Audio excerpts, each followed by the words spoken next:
Kasih karunia yang Kau berikan pada kami malam hari ini. Kami bersyukur kami bisa kembali datang malam ini untuk worship. Kiranya persembahan, pujian, dan doa kami, seruan kami kepadamu berbuah harum di hadapan-Mu Tuhan. Sekarang juga kami akan mendengarkan firman-Mu. Kau berkati hamba-Mu yang akan menyampaikan firman, dan juga kami yang mendengarkan. Tapi sebelumnya juga Tuhan, ampunilah setiap pelanggaran kami dan dosa-dosa kami.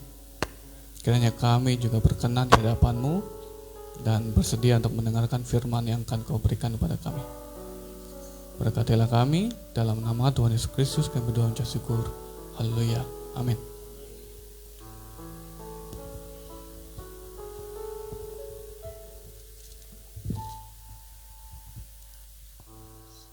Shalom Bapak Ibu.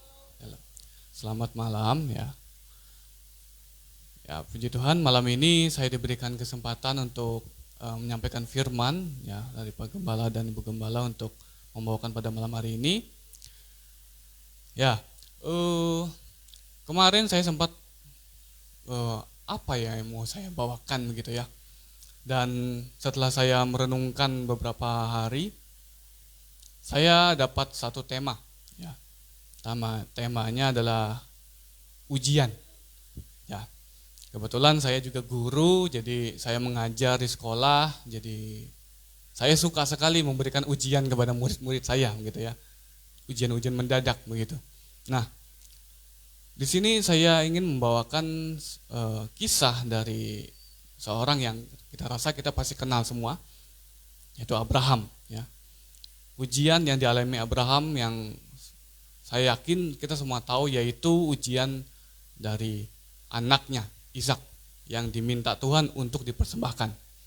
Kita langsung saja buka di kitab Kejadian pasal 22 ayat 1 sampai 19. Kejadian pasal 22 ayat 1 sampai 19. Saya akan bacakan dengan perikop kepercayaan Abraham diuji. Setelah semuanya itu, Allah mencoba Abraham. Ia berfirman kepadanya, "Abraham." Lalu sahutnya, "Ya Tuhan." Firman-Nya, "Ambillah anakmu yang tunggal itu, yang engkau kasih, yakni Ishak.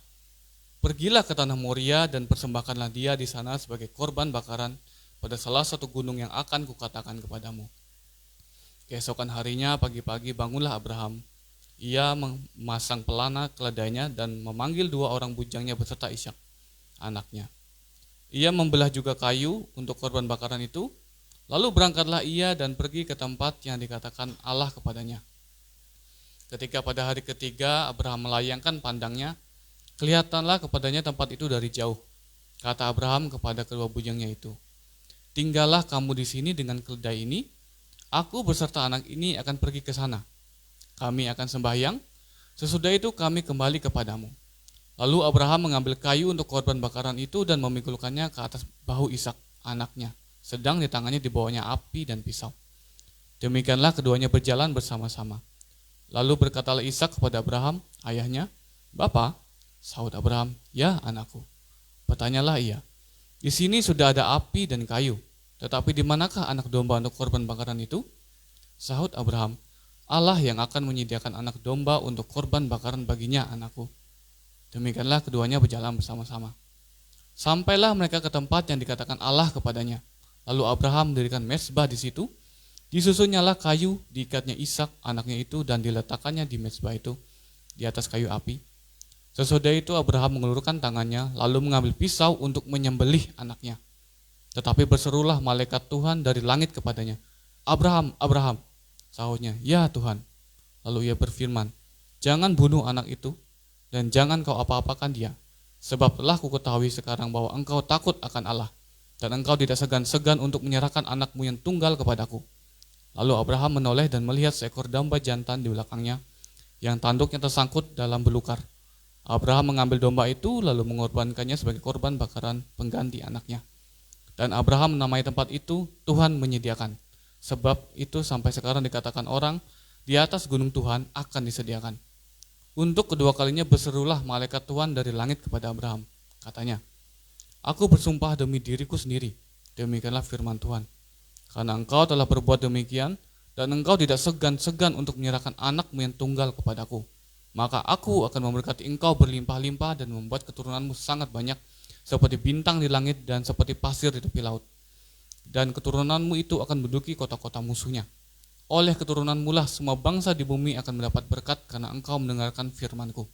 Kemudian kembalilah Abraham kepada kedua bujangnya, dan mereka bersama-sama berangkat ke Beersheba, dan Abraham tinggal di Beersheba. Amin. Ya, di sini cukup panjang ayat yang saya bacakan dari 19 ayat. Nah, pertanyaannya adalah kenapa Abraham itu diuji melalui Ishak anaknya? Kalau kita kilas balik dulu, Abraham itu dia itu kan kita belajar dulu ya sejarahnya ya Abraham ini ya. Jadi Abraham ini tinggal di daerah Semit istilahnya kalau sekarang. Semit itu anaknya Sem, ya keturunan Sem. Jadi Sem itu punya keturunan. Nah, keturunan Sem itu disebut dengan keturunan Semit. Ya. Semit ini nanti menghasilkan 3 agama besar yang kita kenal ya. Sekarang itu Yahudi, Kristen, termasuk Islam ya.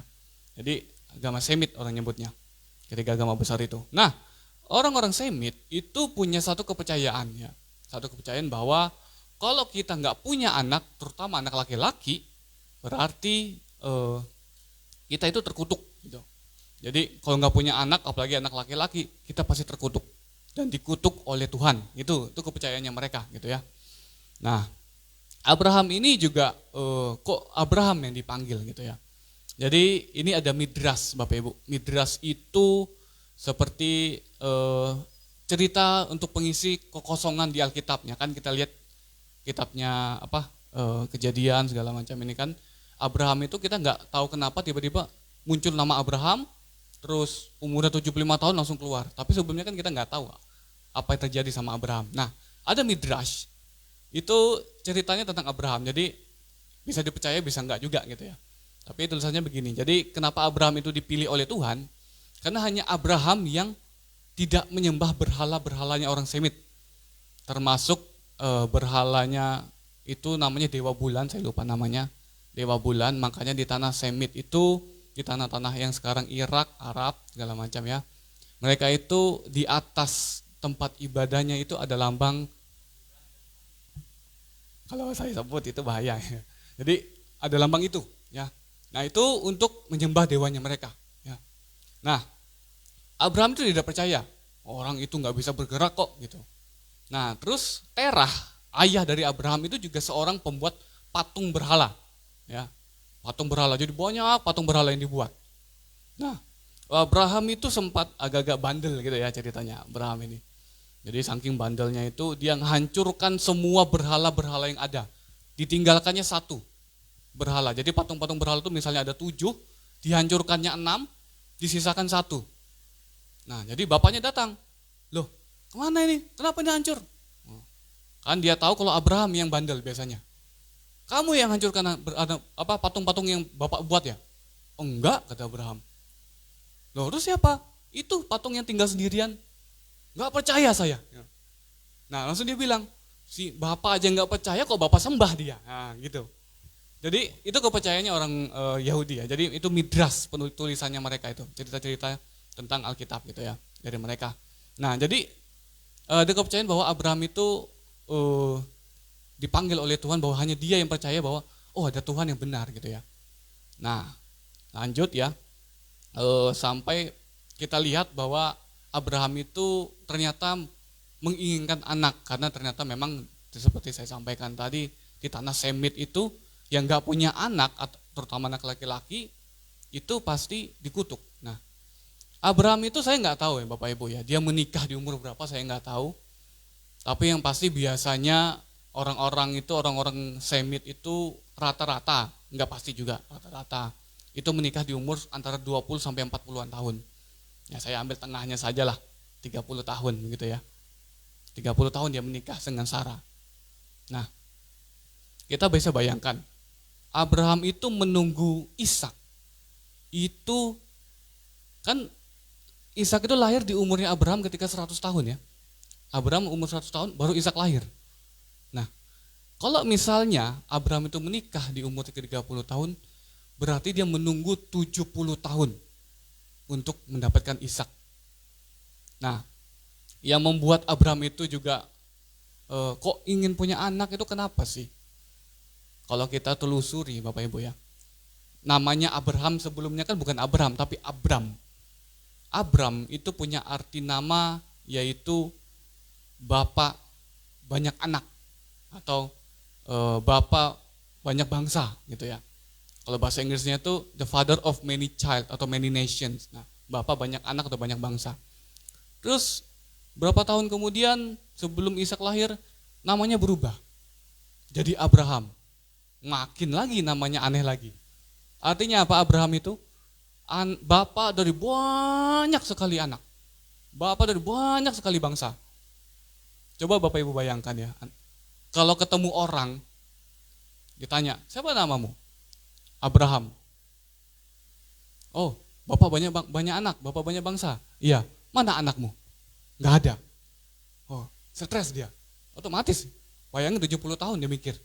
Setiap ketemu orang ditanya begitu. Setiap orang ketemu orang ditanya seperti itu. Karena memang ciri khasnya mereka seperti itu. Mereka akan bertanya, anakmu mana? Anakmu siapa? Gitu. Karena mereka akan meneruskan keturunan. Makanya orang Yahudi itu keturunannya ada 12 suku Israel itu kan berasal dari 12 orang ya.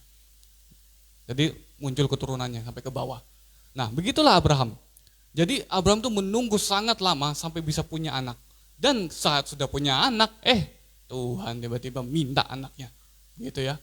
Seperti di Kejadian pasal 22 ini. Nah, ada yang menarik di sini. Kalau kita baca ya, Tuhan meminta Abraham untuk memberikan anaknya itu, kalau di sini nggak dijelaskan sih memang. Cuman saya ada nonton film Bible Mini Series judulnya namanya. Jadi cerita-cerita Alkitab. Di situ Abraham itu di film itu, waktu dia mendapatkan kata-kata Tuhan untuk menyerahkan, Abraham itu kayak kaget berdiri. Apa yang kurang gitu loh? Kurang apa Tuhan? Gitu. Apa yang kurang saya kasih untuk Tuhan gitu? Saya ini kurang apa? Kok sampai Tuhan minta anak saya gitu? Hartanya banyak. Tapi kenapa minta anak saya yang cuma satu-satunya? Kenapa harus anak saya? Tapi kalau memang Tuhan minta itu, maka kau akan berikan. Nah itu film itu ya, di film itu begitu. Jadi saya yakin ya Abraham itu juga sama seperti kita manusia ya. Kita nunggu sesuatu, kita pengen sesuatu, giliran sudah dapat, diminta, ya sedih juga pasti ya. Saya yakin itu pasti sedihnya minta ampun itu. Nah, waktu perjalanan ke tanah Moria, ya, yang Moria ini sekarang tanah Yerusalem pada saat ini, ada kata-kata yang menarik di Kejadian pasal 22 ayat 5. Coba kita lihat sebentar ya. Kejadian pasal 22 ayat 5. Kata Abraham kepada kedua bujangnya itu, tinggallah kamu di sini dengan keledai ini. Aku beserta anak ini akan pergi ke sana. Kami akan sembahyang. Sesudah itu kami kembali kepadamu. Nah, ini ya bagian terakhir di ayat kelima itu, sesudah itu kami kembali kepadamu. Kan Abraham mau ngasih anaknya ya, mau mempersembahkan anaknya. Kok tiba-tiba ngomong kami akan kembali? Ya mungkin kalau orang-orang bilang, ya kan supaya bohongin orang apalah bujangnya lah. Kan masa ngomongnya kami pergi terus baliknya sendiri ya, bohongin bujangnya lah gitu. Beberapa orang ngomong kayak gitu ke saya ya. Cuman setelah saya teliti, baca-baca kembali dan mendengarkan beberapa penjelasan juga, ternyata kata-kata ini tidak semudah itu. Ya, kata-kata ini kami kembali kepadamu ini ada pengharapan dan iman di dalam kata-kata itu. Ya, saya nggak tahu ya Abraham waktu pas mau nganter anaknya, bawa anaknya untuk dipersembahkan itu, saya nggak tahu pikirannya bagaimana. Cuman yang pasti adalah Abraham yakin. Saya yakin bahwa Abraham itu pasti akan balik sama anaknya lagi. Saya nggak tahu caranya gimana Tuhan, mungkin ini contohnya. Ya habis saya mungkin setelah saya sembelih atau saya bunuh mungkin bangkit lagi. Atau mungkin tiba-tiba nggak jadi atau gimana saya nggak tahu. Pokoknya pasti saya jalani aja taat. Satu yang pasti taat kepada Tuhan. Apa yang Tuhan minta, apa yang Tuhan kasih, ya kita taat lakukan. Tapi di situ juga kita lihat pengharapannya Abraham bahwa ya kami akan kembali. Kami berdua akan kembali. Saya nggak tahu pokoknya caranya, entah tuh nanti dibangkitkan kayak mau diapakan kayak mau diganti kayak gimana. Mungkin pasti kami yakin pasti dia akan kembali bersama anaknya. Atau mungkin Tuhan kasih lagi anak yang lain. Mungkin begitu pikirannya dia. Saya nggak tahu. Ya. Tapi yang pasti ada harapan Abraham bahwa anaknya akan kembali bersama dia. Itu yang pastinya Bapak Ibu ya. Dan seperti yang kita lihat bahwa kenyataannya memang benar. Ishak tidak jadi ya untuk dipersembahkan, tapi sesuai dengan doanya Abraham, Tuhan akan menyediakan. Di sini saya melihat ada good parenting dari Abraham ya. Abraham sudah belajar untuk sudah mengajarkan anaknya Ishak untuk belajar berkorban. Bayangin, waktu Ishak lihat ada kayu, ada api. Oh berarti ini bapak mau ngasih persembahan, dan dia tahu apa yang harus dipersembahkan, domba. Nah, berarti dia sudah diajarkan untuk memberikan persembahan. Dan tapi yang nggak dia tahu bahwa persembahannya adalah dia sendiri, begitu yang tidak dia tahu ya. Nah, dan juga di situ saya melihat ya, Bapak Ibu ya, muncul kata Tuhan menyediakan. Itu istilahnya bahasa Ibraninya itu yang sering kita dengar juga disebut dengan Elohim Yire'eh. Elohim Yire'eh itu artinya Tuhan akan menyediakan yang kita nggak punya menjadi ada gitu. Itu Elohim Yireh. Nah, dalam ujian, dalam setiap hal, cobaan hidup mungkin kita ya, satu hal yang saya pelajari adalah kita tetap bertekun dalam iman dan pengharapan. Ya, kalau ditanya pernah nggak ngalami ujian, pernah nggak ngalami cobaan, ya pernah gitu ya. Saya juga ngalami begitu ujian dan cobaan, tapi seringkali bagaimana respon saya kepada Tuhan dan kepada sesama saya. Ya. Pernah saya Bapak Ibu sebelum saya kesini itu saya mengalami sebuah guncangan yang cukup besar di Lampung dulu. Waktu di Lampung itu saya dapat guncangan. Sampai saya itu puasa gitu. Terus sampai berpikir, kok Tuhan tuh kayaknya nggak adil ya sama saya. Kok nggak adil rasanya ya. Kok saya ngalami gini ya. Emang kurang apa gitu. Saya loh bantu ini, bantu itu. Pelayanan juga ikut di gereja gitu. Tapi kok ngalami ini gitu. Ya sebagai laki-laki dan sebagai suami punya pekerjaan terus hilang pekerjaannya gimana ya rasanya, kayak stresnya lumayan itu ya. Itu yang saya rasakan waktu itu. Nah, gimana nanti? Itu yang saya rasakan. Kok tapi ada kayak kata-kata dalam yang saya teringat begitu ya. Tuhan itu akan menyediakan. Itu yang saya ingat gitu. Setiap orang punya respon yang berbeda Bapak Ibu dalam menghadapi pencobaan ujian. Saya waktu di Lampung punya rekan guru, ya ini punya anak, 2 orang anaknya. Yang paling kecil itu masih kecil umur 2-3 tahun lah. Nah anaknya itu tiba-tiba step, jadi anaknya itu gini mukanya, diem. Nah, kami waktu di sekolah juga kami diajarkan untuk tetap bersyukur dalam segala hal. Entah itu baik, entah itu buruk.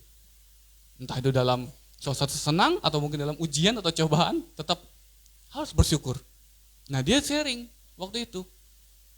Dia sharing kan ke saya, sharing kan ke kami. Dia bilang gini, Bapak Ibu, anak saya gini, dipanggil-panggil mukanya gini doang. Pertanyaan saya, mau bersyukur dari mana? Pikir, iya juga ya, kalau gitu kan apa yang bersyukur dari mana saya? Kalau ngalami hal buruk, bersyukur dari mana saya? Tapi dia lagi cerita setelah itu. Waktu saat itu mungkin saya nggak bersyukur, dia bilang. Tapi di saat yang sama juga saya melihat anak saya yang satunya, yang nomor 1, yang dia itu nggak terlalu perhatikan. Karena ya saya nggak tahu ya, dia kan punya 2 anak, jadi anak yang bungsu ini kayaknya lebih diperhatikan daripada yang tua gitulah. Nah, rupanya dia tuh melihat bahwa Tuhan tuh menegur dia melalui kejadian itu. Kamu tuh punya anak juga yang pertama, dia bilang. Dan dia melihat anak yang pertama itu bisa bantu mereka. Anak yang pertama masih kecil, umur 5 tahun. Anak yang pertama itu tiba-tiba bikinkan susu untuk adiknya di rumah gitu ya, ngepel. Nah, dia belajar di situ. Oh ya, saya bersyukur bahwa Tuhan ada gitu. Melalui ujian itu dia belajar begitu. Nah, Bapak Ibu, Ishak itu adalah anak perjanjian. Ishak pun namanya tertawa artinya. Ya, kok bisa namanya tertawa? Karena Abraham itu sempat nggak percaya bahwa Tuhan akan kasih dia anak. Tuhan bilang, "Alah, kamu tuh pasti punya anak, bukan Ismail anakmu. Keturunanmu bukan dari Ismail, tapi Ishak keturunanmu." Ketawa Abraham, wah ketawa, masa umur 100 tahun punya anak gitu. Sarah juga dikatakan, kamu bakal punya, tahun depan kamu akan melahirkan seorang anak. Ketawa juga si Sarah. Setelah punya anak, Sarah pun tetap tertawa. Siapa sangka Sarah akan menyusui anak di umurnya yang ke-90 tahun. Tapi ternyata benar ya, 90 tahun dia tetap menyusui anaknya. Dia bisa menyusui anaknya. Itu mujizatnya Tuhan. Nah, ketika Abraham sudah diuji di sini, ada satu yang menarik bahwa Abraham itu mendapatkan berkat dari Tuhan. Setiap kita diuji, setiap cobaan yang kita alami, mungkin setiap kesulitan yang kita alami, percayalah bahwa Tuhan itu akan memberikan berkatnya. Ya. Coba satu ayat lagi saya bukakan dari Ayub pasal 1 ya. Ini salah satu contoh ujian yang lain ya.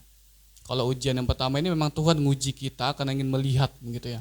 Nah, ada satu ujian yang muncul yang saya rasa Bapak Ibu juga sudah tahu tentang ujiannya Ayub. Ayub ini ujiannya cukup menarik ya. Karena ujiannya itu terjadi bukan karena kehendaknya dia, bukan karena keinginannya dia, tapi kejadiannya itu terjadi karena iblis itu datang ketemu Tuhan, terus Tuhan bilang, kamu lihat nggak anakmu hambaku Ayub gitu ya.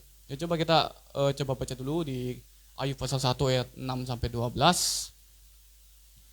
Ya, pada suatu hari datanglah anak-anak Allah menghadap Tuhan dan di antara mereka datanglah juga iblis. Maka bertanyalah Tuhan kepada iblis, "Dari mana engkau?"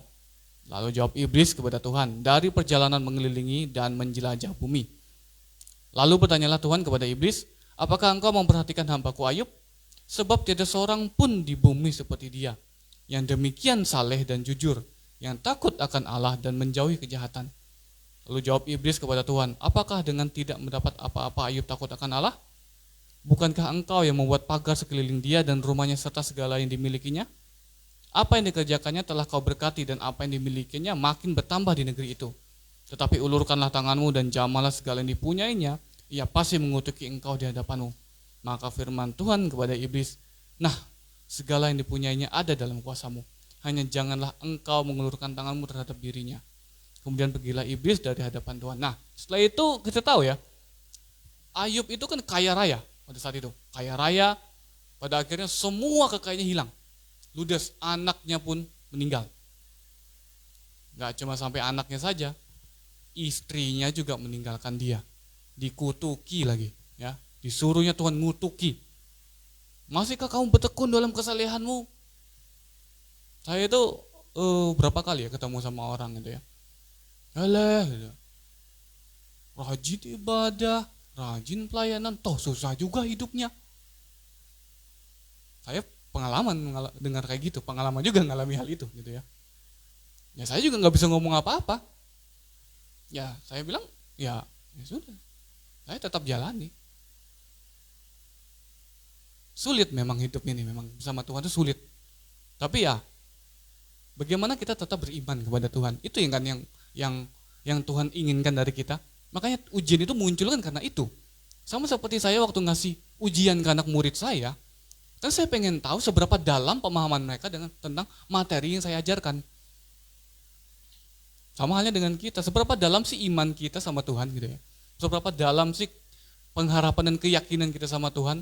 Karena kalau saya ngobrol-ngobrol sama teman-teman yang istilahnya orang-orang sains yang ada Tuhan, ada nggak ada Tuhan, ya bodo amat sama aja gitu.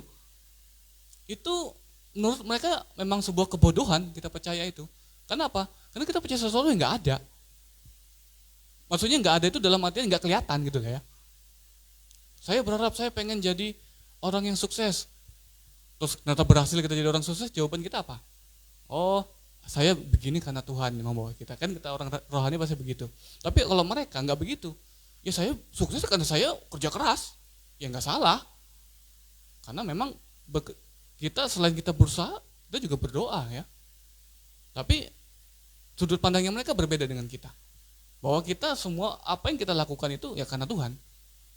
Nah, seperti yang disampaikan sama kejadian ini ya, di Ayub ini, waktu Ayub dicaci maki oleh istrinya, suruh istrinya nyuruh Ayub untuk mengutuki Tuhannya.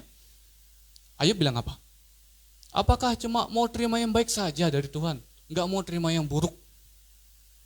Ya, memang kalau kita hidup bersama Tuhan itu ada banyak hal baik, tapi juga kita jangan lupa bahwa kita juga diberikan karunia untuk menderita bersama Tuhan ya. Kita nggak pernah tahu, saya nggak tahu penderitaannya Bapak Ibu dalam ikut Tuhan itu bagaimana, saya nggak tahu. Tapi yang pasti, saya yakin pasti kita punyanya masing-masing, cerita masing-masing. Saya juga mengalami gitu ya. Kami juga mengalami. Apalagi waktu saya masih di Kalimantan dulu ya, sampai cuman demi pelayanan ke satu daerah ya, namanya Tumbang Marikoi itu, jalannya naik turun, masih tanah, hancur, kalau kena hujan nggak bisa jalan. Kalau udah kena hujan tuh Bapak Ibu, motor itu sama kita jalan kaki, lebih cepat kita jalan kaki daripada motor itu jalan. Namanya juga jalan licin, jalan dikit jatuh, berdiri aja jatuh kita, nggak ngapa-ngapain aja jatuh gitu. Terus saya sempat ngomong kan, naik motor saya ngomong, ngapain sih ke Marikoi gitu. Marikoi itu nama tempat pelayanannya Bapak saya yang baru dulu. Ngapain sih ke Marikoi? Toh, maaf ya Pak, persembahannya juga sedikit. Gitu. Uang persembahannya aja nggak bisa kok untuk nutupin bayar bensin. Ngapain sih Papa ini ke Marikoi gitu. Itu yang saya keluhkan waktu itu. Hujan-hujan deras itu, panas siang-siang. Itu yang saya keluhkan. Ya, puji Tuhan jemaat di sana berkembang sekarang. Ya. Tapi saya tuh waktu itu belum lihat gitu. Tapi sekarang saya sudah melihat ya, bahwa Tuhan bekerja dalam kesulitan kita. Walaupun memang rasanya tidak nyaman, tapi dalam kesulitan itu kita tetap belajar dan tetap ingin untuk melayani Tuhan, maka berkat itu pasti akan datang kepada kita. Ya. Saya nggak pernah tahu saya bisa bakal jadi kuliah dan full beasiswa. Ya, Tuhan melihat saya gitu ya mungkin ya. Oh ini kamu sudah melihat, mungkin ini berkat yang saya dapatkan setelah mengalami itu. Tapi saya yakin ya, setiap hal itu pasti ada upahnya, ada balasannya. Nah, dari ujian itu, kalau saya sebagai guru lagi, saya jelaskan lagi. Dalam ujian, pasti ada upah untuk anak-anak yang bisa melewati dengan baik. Saya nggak bilang dapat 100, enggak, tapi melewati dengan baik. Karena waktu saya kasih ujian, respon mereka macam-macam. Oh ya siap Pak. Ih kenapa sih Papa ngasihnya mendadak? Aduh aku nggak belajar, aku nggak mau. Waktu ngasih ujian, waktu mereka kerjakan, ada yang semangat ngerjakan. Tapi ada juga yang sepanjang ngerjain ujian itu menggerutu. Ada yang begitu. Nah, kayak gitu juga saya rasa hidup kita juga begitu ya Bapak Ibu. Waktu kita mengalami ujian, mengalami cobaan, ada yang bilang, ya puji Tuhan, lewati saja dengan baik, ikuti alurnya Tuhan. Ada yang begitu. Tapi ada juga yang, aduh Tuhan kenapa tiap hari begini? Aduh Tuhan kenapa aku susah sekali hidupku? Saya yakin pasti ada, kita manusia kok. Wajar itu terjadi. Kan kita bukan Tuhan ya, kita kan manusia ya. Daging ini masih ada di dalam diri kita. Nah, di sini masalah yang dialami Ayub, cobaan yang dialami Ayub, itu bukan cobaan yang biasa menurut saya. Sudah tadi saya bilang hartanya hilang, anaknya meninggal, istrinya pergi. Setelah itu kan di Ayub pasal 2, Ayub kena penyakit. Sampai botak, dibotak sama dia rambutnya kan luka Barah itu penyakit itu dari ujung kepala sampai ujung kaki ya. Dan dia duduk di atas abu. Bayangin Bapak Ibu, betapa sakitnya dia. Tapi dia tetap belajar bahwa ya aku percaya sama Tuhan, aku gak akan meninggalkan Tuhan. Walaupun memang kalau kita baca-baca Ayub itu ada perkataan yang dia bilang, aku ini salah apa sih? Aku ini kenapa? Aku ini gak ngapa-ngapain loh. Wong anaknya habis pesta aja dikasih persembahan kok. Kurang apa sih aku gitu. Tapi itu terjadi untuk Ayub. Nah, mungkin kita juga mengalami hal itu ya. Aku rajin ibadah setiap hari segala macam, ya tetap susah tuh hidupnya. Kalau kita baca lagi, Ayub ini setelah dia melewati segalanya, dia berkata di ayat-ayat yang di pasal-pasal terakhir, pasal 23, kalau Tuhan menguji aku akan timbul seperti emas. Ujian yang Tuhan berikan itu bukan untuk menghancurkan kita, bukan untuk menjatuhkan kita, bukan untuk menghilangkan kita dari dunia ini, tapi untuk menjadikan kita murni seperti emas. Emas itu, saya di Kalimantan itu sering melihat orang buat emas, maksudnya membentuk emas, ya. Jadi mereka pakai kayak apa itu pompa itu diinjak ini. Injak-injak sampai apinya tuh keluar gitu. Jadi emas itu dibakar. Nah, proses pembakaran itu untuk menghilangkan yang kotor-kotor emas itu. Sampai akhirnya nanti emas itu murni 99%. Atau istilahnya itu 24 karat orang bilang. 99% emas itu. Jadi murni. Jadi proses pembakaran itu yang sedang dialami atau kita alami dalam ujian cobaan kita. Ya. Jadi kita jatuh dalam ujian, bukan pencobaan yang kita buat sendiri ya, tapi jatuh dalam ujian yang Tuhan berikan, itu untuk memurnikan kita dan hati kita. Karena pasti kita belajar sesuatu kan Bapak Ibu ya, pasti kita belajar sesuatu dari situ. Nah, ada juga sempat saya sampaikan tadi bahwa setelah kita mengalami ujian dan cobaan itu Tuhan juga pasti akan memberkati, ya itu benar ya. Karena kalau di kitab dari kejadian Abraham tadi, Tuhan akan menjanjikan berkat untuk Abraham. Di Ayub juga seperti yang kita tahu, setelah melewati semuanya itu, bahkan dia juga kayak difitnah sama teman-temannya, mungkin kamu akan salah segala macam, tetap dia mengeluh juga sama Tuhan, tapi dia percaya bahwa Tuhan itu adil, tetap dapat berkat juga dari Tuhan dalam hidupnya di dunia ini. Tapi ini hati-hati Bapak Ibu ya, bukan berarti kalau habis setiap mengalami penderitaan, setiap mengalami pencobaan, ujian, kita pasti hidupnya enak setelah ini. Enggak juga. Satu ayat terakhir saya bacakan dari kitab Wahyu. Ya, itu ujian atau pencobaan yang dialami juga oleh jemaat di Smyrna. Ya. Wahyu pasal 2 ayat 8. Wahyu pasal 2 ayat 8 sampai 11. Kepada jemaat di Smyrna, dan tuliskanlah kepada malaikat jemaat di Smyrna.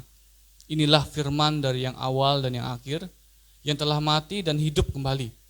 Aku tahu kesusahanmu dan kemiskinanmu, namun engkau kaya, dan fitnah mereka yang menyebut dirinya orang Yahudi. Tetapi yang sebenarnya tidak demikian, sebaliknya mereka adalah jemaah iblis. Jangan takut terhadap apa yang harus engkau derita. Sesungguhnya, iblis akan melemparkan beberapa orang dari antaramu ke dalam penjara, supaya kamu dicobai dan kamu akan beroleh kesusahan selama 10 hari. Hendaklah engkau setia sampai mati, dan aku akan mengaruniakan kepada mahkota kehidupan. Siapa bertelinga, hendaklah ia mendengarkan apa yang dikatakan Roh kepada jemaat-jemaat. Barang siapa menang, ia tidak akan menderita apa-apa oleh kematian yang kedua. Nah, di sini kalau kita baca ya, orang-orang di Smyrna itu, jemaat-jemaat di Smyrna itu enggak cuma hidup miskin, enggak cuma hidup susah gitu ya, tapi juga hidup menderita gitu. Kalau ini saya baca ayat waktu penterjemahannya itu ada lost in translation. Lost in translation itu kayak kalau kita mau menerjemahkan satu kata, misalnya bahasa Jawa ke bahasa Indonesia ya, pasti ada satu kata yang kayaknya enggak bisa mewakilkan kata itu gitu loh. Kayak ini bahasa Indonesianya apa ya kata-kata ini ya? Pasti kan ada ya. Nah, sama halnya dengan ini. Jadi sebenarnya kata yang tepat itu bukan hanya menderita tapi ditindas. Nah, jadi jemaat-jemaat di Smyrna itu ditindas Bapak Ibu.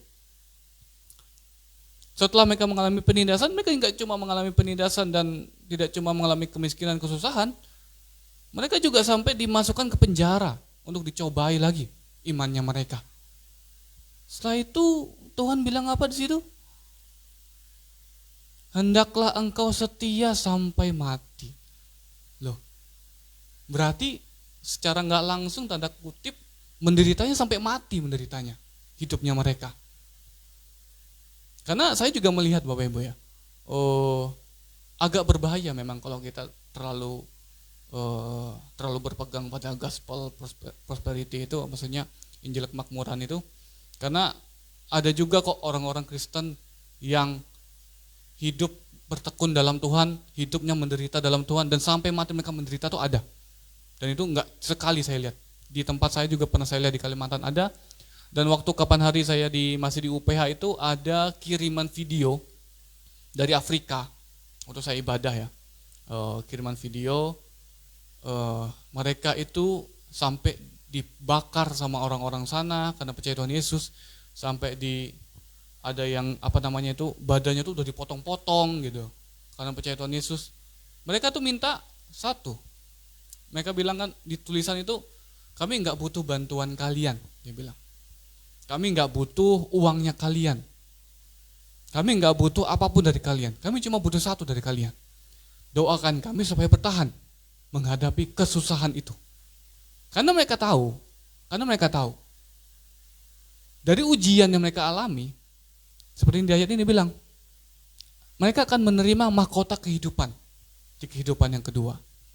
Ya, kalau kita nggak bisa bertahan, ya kita akan mendapatkan kematian yang kedua ya, yang pastinya bukan mahkota kehidupan yang Tuhan berikan kalau kita tidak bisa bertahan. Satu hal yang pasti yang mau saya sampaikan itu adalah tetaplah kita bertahan dalam Tuhan. Jangan sampai kita meninggalkan Tuhan walaupun sesusah apapun hidup kita. Jangan sampai kita hilang harapan kepada Tuhan. Apalagi kalau misalnya kita nggak tahu apa-apa, kita nggak ngapa-ngapain, tiba-tiba kok susah hidupnya kita, tiba-tiba mengalami ujian, berarti yang pertama, Tuhan ingin melihat kita. Tuhan ingin melihat kita belajar. Tuhan ingin menguji kita, supaya kita jadi emas yang murni. Atau yang kedua, ada iblis yang jalan-jalan sekarang, yang tiba-tiba dia pergi ke sorga, terus ngomong, terus Tuhan tanya iblis, kamu dari mana? Keliling-keliling bumi. Oh, kamu lihat nggak hambaku Mas Yohanes gitu kan. Ya itu rajin ibadah loh. Oh, saya nggak sedang mendoakan supaya nggak mengalami susah, nggak ya. Cuman siapa tahu gitu kan. Kalau kita tiba-tiba mengalami kesulitan, Tuhan tuh sedang ingin menunjukkan kepada sang iblis, kepada si iblis itu, bahwa kita tuh berhasil melewati. Ya, bahwa kita tuh anaknya Tuhan dan kita tuh pasti lolos gitu. Jadi emas yang murni. Gitu ya, itu yang bisa saya bawakan pada malam hari ini. Kiranya firman yang bisa saya bawakan juga jadi berkat untuk kita dan menguatkan hati kita masing-masing. Dan kiranya ketika kita mengalami pencobaan dan ujian, kita bisa menjadi emas yang murni, yang berkenan di hadapannya Tuhan, dan segala persembahan kita juga berkenan di hatinya Tuhan. Mari saya undang singer untuk membantu. Kita akan menyanyikan lagu Masuk Hadirat-Mu Tuhan.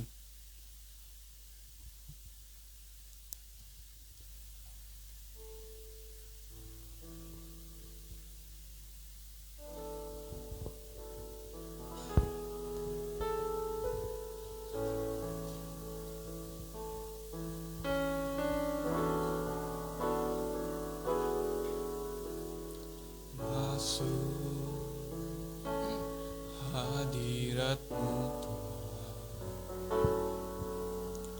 dengan korban pujian,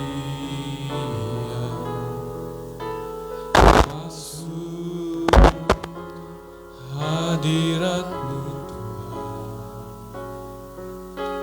berhiaskan keku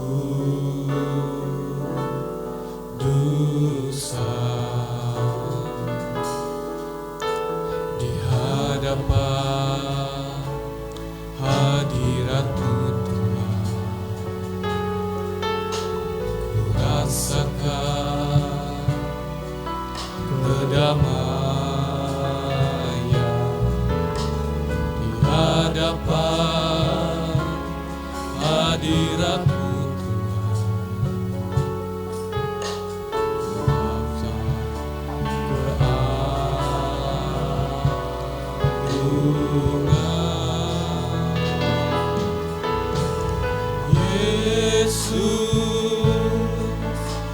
sembahkan